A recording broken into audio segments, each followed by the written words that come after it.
pereiti į kitą grafiką galite darbo grafikos skiltyje užvedę pelytę ant dabartinio grafiko pavadinimo ir jį paspaudę. Atvėrę skiltį grafiko pasirinkimas pamatysite visus jums pagal teisės priskirtus darbo grafikus. Pelytę užveskite ant pageidaujamo grafiko ir jį paspauskite. Pakeisti grafiko datą, tai yra pereiti į kitą laikotarpį, galite paspaudę dešinę arba kairę rodyklės esančias dabartinio grafiko datos langelio šonuose. Vienas paspaudimas perkelia pusę mėnesio. Jeigu, pavyzdžiui, jums reikia pereiti kelis mėnesius į priekį arba atgal, galite paspausti ant grafiko datos, o tuomet pasirinkti mėnesį, į kurį pageidaujate nukeliauti. Norint greitai sugrįžti į šiandien dienos mėnesį, galite paspausti mygtuką pereiti į šiandien.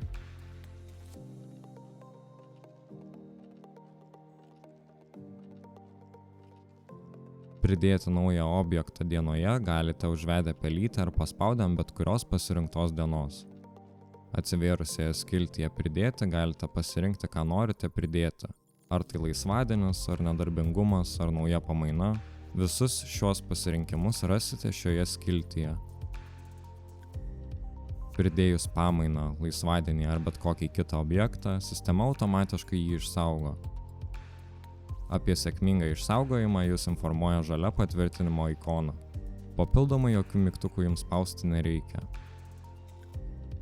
Jeigu formoje būtų klaidų ar išsaugoti automatiškai nepavyktų, nes pavyzdžiui tuo metu nėra interneto ryšio, apie tai jis informuos raudona ikona. Pasirinkite dieną, kurioje pridėsite naują naktinę pamainą. Įveskite pamainos pradžios ir pabaigos laikus.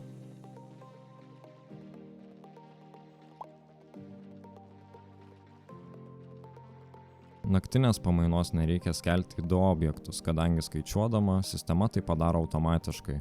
Pavyzdžiui, nuo 7 iki 12 valandos vakaro ir tuomet kitą dieną nuo 12 valandos vakaro iki 7 valandos ryto. Užtenka įdėti vieną pamainą, kuri prasideda 19 valandą vakare ir baigėsi 7 valandą ryte. Jeigu naktinė pamaina suplanuota paskutinę mėnesio dieną, darbo valandos po vidurnakčio yra perkeliamos į kitą mėnesį.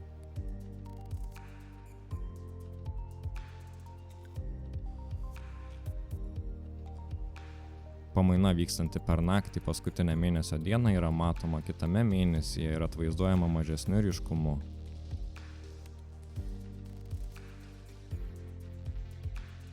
Atostogas pridėti galite paspaudę ant dienos darbo grafike ir pasirinkdami laisvadienius. Nurodykite atostogų pradžios ir pabaigos datą. Pasirinkite atostogų tipą, jei tai ne kasmetinės atostogos.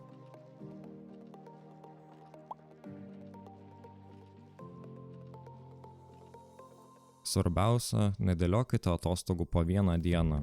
Užtenka nurodyti atostogų pradžios ir pabaigos datą. Individualiai kiekvienai dienai atostogų pridėti nereikia.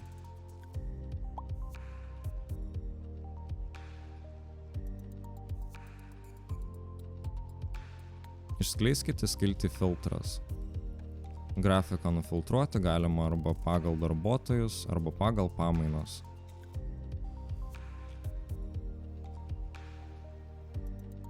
Pakeisti darbuotojų rikiavimo tvarką grafike galite paspaudę ant filtras ir pasirinkę rikiavimo skiltį.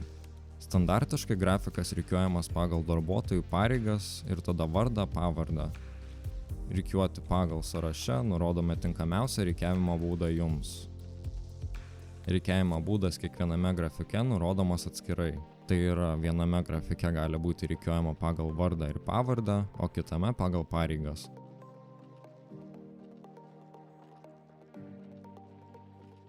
Grafiko nustatymus pasiekti galite keliais būdais. Išskleiskite grafiko nustatymų sąrašą, tuomet pasirinkite visi grafiko nustatymai. Užveskite pelytę ant grafiko pavadinimo, tuomet išryškėjus krumpliaračio simboliui šį paspauskite.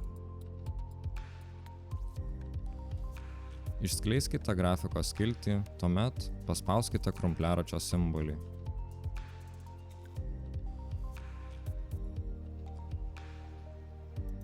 Darbo grafike paspaudę ant skirtingų laukelių, pavyzdžiui darbuotojo, dienos, pamainos ar kitų, išskleidžiamos skiltys, kuriuose galite rasti papildomą informaciją bei susijusius veiksmus. Pavyzdžiui, paspaudus darbuotojo kortelę, atsivėrusioje skiltyje galite rasti darbuotojo grafiko sudarymo nustatymus, darbo laiko suvestinę, sutarčių informaciją, taip pat pridėti komentarą. Paspaudus ant konkretaus darbuotojo dienos langelio grafike, matysite jau kitus pasirinkimus.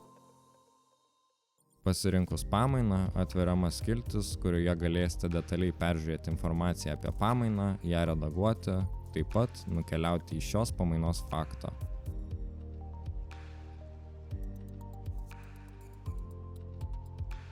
Uždaryti papildomai atsivėrusią skiltį galite paspaudę ant skilties pavadinimo.